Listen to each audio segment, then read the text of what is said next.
Мен әйелмін, әлі жаспын, бірақ менің әйелдік тәнім мен жаным 10 жылдан бері мұз болып қатып қалған.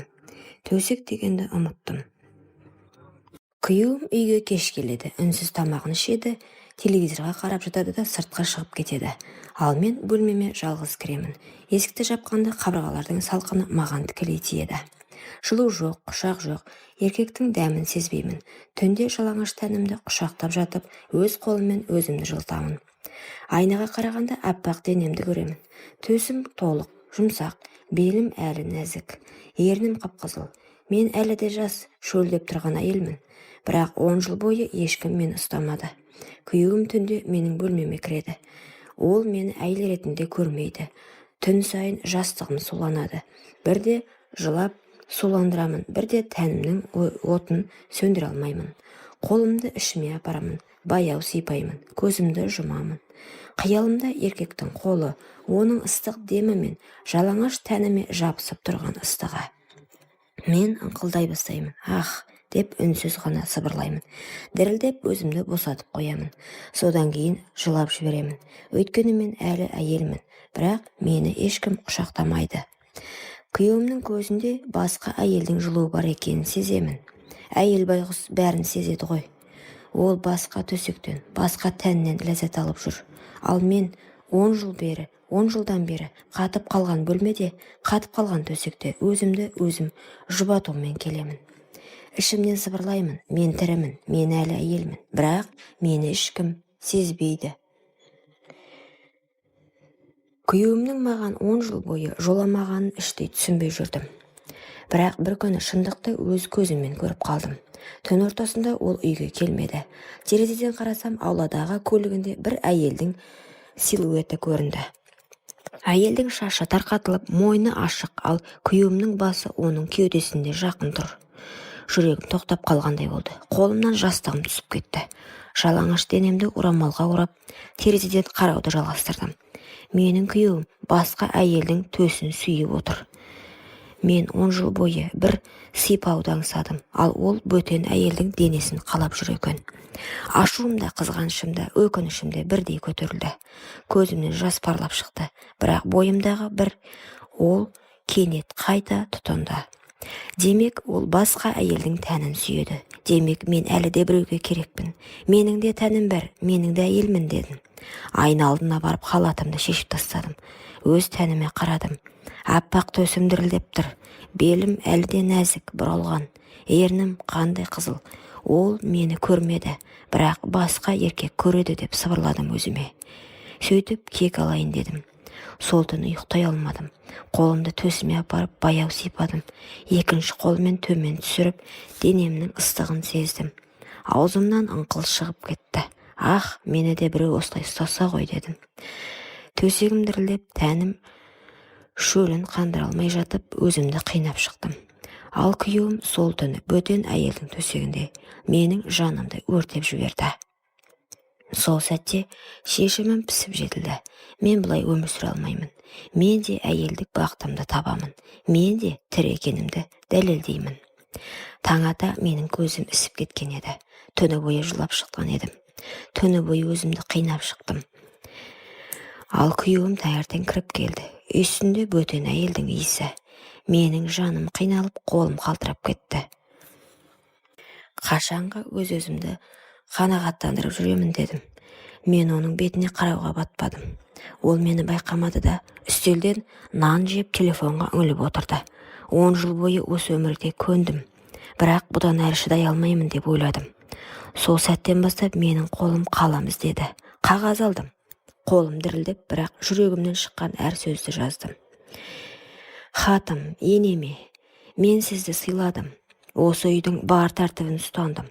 10 жыл бойы ұлыңыз менің қасыма жатпады. Жатқанмен мені қандыра алмады. Мен әйел болсам да еркектің құшағын көрмедім. Түн сайын жалғыз жаттым. Шөлдеп, жылап, тәнімді құшақтап шықтым. Ал бүгін оның басқа әйелмен болғанын көрдім. Мен бұдан әрі шыдай алмаймын. Менің де жүрегім бар. Менің де тәнім бар. Мен де әйелмін. Мен кетемін. Мені сөкпеңіз. Мен тек өз бақытымды табуға барамын. Хатты жастығымның үстіне қойдым. Орамалға оранып, шашымды тарқатып, айна алдына қайта қарадым. Көзімнің іші жасқа толы болса да, жүзіме бір жалын бітіпті. Мен өзіме іштей уәде бердім. Мен тірімін, мен әлі жаспын. Мен өзімді өлтірмеймін, мен өз бақытымды табамын. Сол сәттен бастап менің жанымда басқа бір күш оянды. Бұл мені еркектің қолы, еркектің дәмі аңсаған әйелдің күші еді. Үйден шыққан күнімде менің жанымда жеңілдік те, қорқыныш та болды. Енемнің бөлмесінде қалдырған хат менің соңғы үнсіздігім еді. Ал алда белгісіз, бірақ жүрегімді тарқататын бір әлем бардай сезіндім. Көшеде келе жатып, мен өзімді өзгеше сезіндім. 10 жыл бойы тұншыққан әйел енді еркін демалғандай еді. Киімім денеме жабысып, әр қадамда белімнің қозғалысын өзімде сезетін болдым. Әр жанар маған қадалғандай.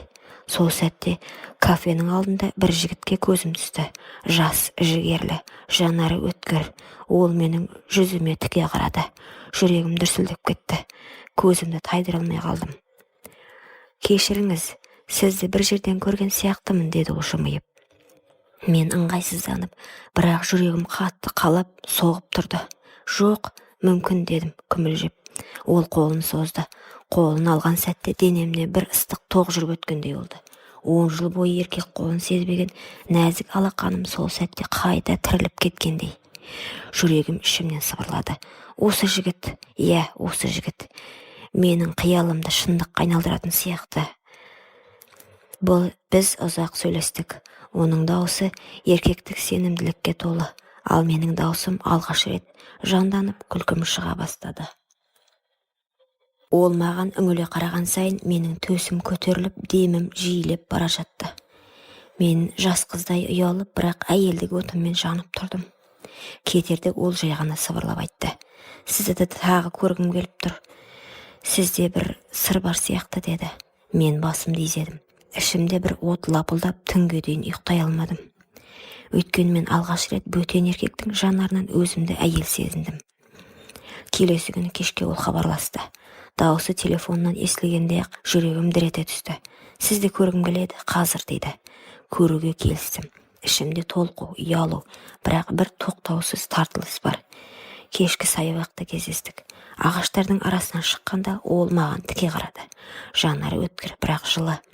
«Сіз бүгін әдеттегіден де әдемісіз», деді ол сыбырлап. Мен қызарып кеттім. Жүрегім дүрс-дүрс. Өзімді жас қыздай сезіндім. Ол қолымды ұстады. Қолының ыстығы алақанымнан жан жүрегіме дейін жайылып кетті. 10 жылдан бері алғашқы еркектік жанасу. Мен дірілдеп кеттім. Жігіт менің көзіме ұсақ қарады. Содан соң қолымды білегімнен жоғары сырғатты. Теріге тиген әр жанасымды денемді тоғырғандай етті. «Сіз мені түсінбейсіз», мен дедім сыбырлап, сөз таба алмай. Ол менің сөзімді бөлді. «Мен бәрін сеземін. Сіздің жүрегіңізде от бар. Сіздің тәніңіз ұйықтап қалған. Мен соны оятқым келіп тұр», деді. Бұл сөздер менің тұла бойымды өртеп жіберді. Жүрегімнен ыстық ағып, төсім ауырлап, ернім дірілдеп бара жатты. Ол кенет мені құшағына тартып алды. Кеудеме басын тигізді. Оның жүрек дүрсілі құлағыма естіліп тұрды. Ал менің денем қысқарып, ыңқылдай бастадым.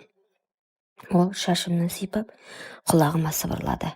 «Сіз осындай нәзіксіз, сізді қалаймын», деді. Сол сәтте оның ерні маңдайыма тиді. Сосын мойныма, сосын ернімнің дәл жанына, кейін екі анарыма. Мен көзімді жұмдым. Жүрегімнен дауыс шықты. Мен енді тоқтай алмаймын. Ол маған еңкейіп ернімнің жанына жақындады. Жүрегім кеудемнен шығып кетердей дүрсілдеп тұрды. Ал менің қолым дірілдеп, белімнен ұстап тұрған оның алақанын ажыратқым келмеді. 10 жылдан бері ешкімнің демін сезбеген менің ернім алғаш рет еркектің ерніне жақындап келе жатты. Сол сәт ол мені құшақтап ернімді басты. Жан дүнием жарылып кеткендей болды. Ерні ыстық, дымқыл, нәзік.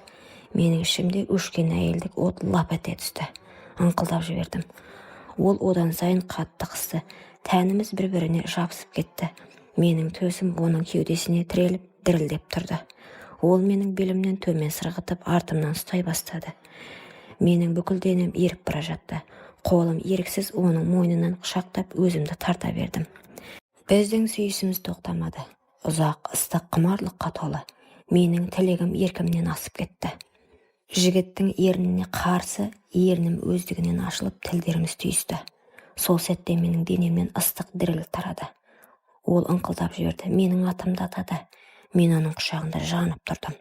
Көзімді ашқанда оның жанары жалындап тұрды. Сізді қатты қалаймын деді. Мен ернімнен тістеп дірілдеп тұрдым. Өзімде сыбырладым. Мен де, сен мені тірілттің дедім. Жігіттің жанарында от бар. Мен 10 жыл бойы көрмеген, аңсаған әйелді жаңартаудай оятқан жігіт. Ол мені қолымнан ұстап бөлмеме алып кірді.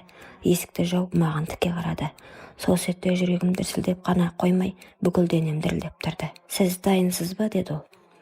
Мен көзімді жұмып басымды изедім. Даусым дірілдеп шықты. Иә, мен сені қалаймын.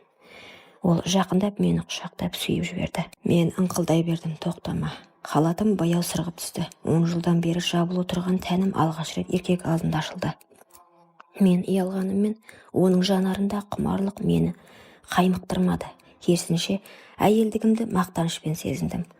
Ол менің төсімді қолымен қысып, ернімен сипағанда бүкіл денем шымырлап, ыстық дірілден жарылардай болды. Сен мені тірілттің дедім сыбырлап, көзімнен жас ағып жатып. Ол мені төсегіме жатқызды. Қолдарыма, мойныма, кеудеме тоқтамай әр жерімді сүйді. Менің денем әр жанасуда құмарлықпен өртене түсті.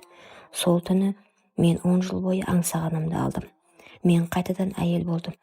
Менің жанымда, тәнімде жанып, шөлін қандырып, рахатқа бөленді. Таң атқанда ғана біз бір-бірімізге құшақтасып құлап түстік. Мен оның кеудесіне басымды қойып сыбырладым. Жаңа өмірге қадам басқалы жүргенімде сыртта біреу бізді бақылап тұрғанын білдім. Ал ол менің 10 жыл бойы төсегін суытқан күйеуім еді. Соңғы күндері менің өзгергенімді байқапты. Жүзім нұрланып, көзім жайнап кеткен. Өзге әйелдің құшағында жүрсе де, ішкі түкпірінде бұл әйел тек менікі деген еркектік қызғаныш маза бермепті. Ақыры бір түні артымнан аңдып келді. Мен жігіттің құшағында жатқанмын. Төсек ыстығынан буылып, тәнім мен жаным от боп жатқан шақ. Мен ыңқылдап, оның әр жанасуына еріп, әйелдігімді толық сезініп жатқанда, есік алдынан сықыр естілді. Көзім ілінбеген, бірақ ол бәрін көріп тұрды. Күйеуім. Ол көлеңке арасында тұрып, көзін алмай тістеніп қарады. Менің жай қайымды, жігітіңнің ыстық демін бәрін естіді. Мен бұрын ешқашан оған шықпаған даусымды, ешқашан оған ашылмаған әйелдік сырды бөтен еркектен көрді. Жүрегім шаншып кеткендей болды. Бұл менікі еді. Қалайша ол басқа біреудің құшағында? Мен оны жылдар бойы құшақтамадым, бірақ ол шынымен бақытты болып қалған ба? Оның көзінен жас шығып кетті. Ашу емес, қызғаныш емес, қайғы мен өкіну. Өз қолымен өз әйелін өшіріп, басқа еркектің қолына итеріп берген енді түсінді. Бірақ кері қайтуға кеш еді. Өйткені дәл қазір ол мені бұрынғыдан да шынайы, ыстық, толыққанды әйел болып көрді. Ал бұл әйел оған енді қайтып тиесілі емес еді. Таңертең ол көз жасын сүртіп үйіне оралды. Жан дүниесі алай-дүлей. Жаңа әйелінің қасында жатса да, құлағына менің ыңқылым, көз алдында менің құштарлыққа толы бейнем келе берді. Бұл оны тірідей өртеген азап еді. Ал мен жаңа өмірге қадам басып үлгердім. Күйеуім сол түні мені көргеннен кейін тыныштық таба алмады. Жаңа әйелінің жанында жатып та көзін жұмса да, менің басқа еркектің құшағында балқып жатқанымды естігендей болды. Бұрынғыдай өзін еркек сезіндіретін ештеңе қалмады. Жаңа әйелінің күлкісі де құшағы да енді жанын жылытпады. Қайта әр жанасу оған менің жоқтығымды еске алып, жүрегін қан жылытты. Ол өзін өзі жегідей жей бастады. Неге мен 10 жыл бойы әйелімді құшақтамадым? Неге мен оны жатын бөлмеден қуып бөтен етіп қойдым? Ол мені күтіп еді ғой, бірақ мен басқаға кеттім. Енді ол басқа еркектікі. Осы ойлар күйеуімді күндіз-түні тынышсыз етті. Ол қызғаныш пен өкінудің ортасына тұншығып жатты.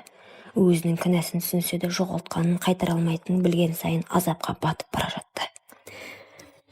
Мені тек төсекте ғана емес, күнделікті өмірде нәзік әйелдей сыйлады. Ол әр күнімді мәнді, әр түнімді ыстық етті. Оның жанында мен өзімді тірі, қалаулы, сүйікті сезіндім. Әр түн біз үшін жан мен тәннің тоғысқан мерекесі.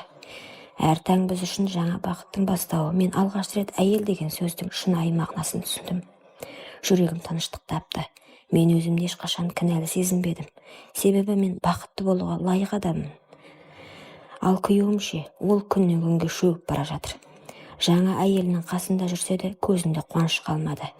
Менің бейнемнен, менің жан айқайымнан құтыла алмай, бір сәт тыныштық таппады. Бірі отқа өртеніп қайта туған әйел, бірі өз қолымен бәрін жоғалтып жалғыз қалған еркек. Бұл тағдырдың әділеті еді. Ол менікі еді. Ол қалайша басқаға кетті? Егер ол менікі болмаса, ешкімге де бақыт сыйламау керек. Түнде біздің есігіміздің алдымызға келді. Қолында бөтелке, жанарында қайғы. Терезеден ішке үңіліп, мені жас жігіттің құшағында бақытты күйде көрді. Оның жүрегі шыдамады. Бөтелкені сығып тұрып қабырғаға лақты. Дауыс шыққанда бір екеуміз селк етіп терезеге қарадық. Қараңғыда күйеуім тұр еді. Көзі қанталап кеткен. Сен менікі едің, деді. Дауысы дірілдеп шықты. 10 жыл күткен әйел. Сен қалайша? Жас жігіт орнынан атып тұрды. Ал мен тұрып байсалды түрде күйеуіме қарадым. Жоқ, мен сенікі емеспін. Мен әйелмін. Менің жаным, тәнім, жүрегім бар. Сен 10 жыл бойы соны өлтірдің, ал ол мені қайта тірілтті.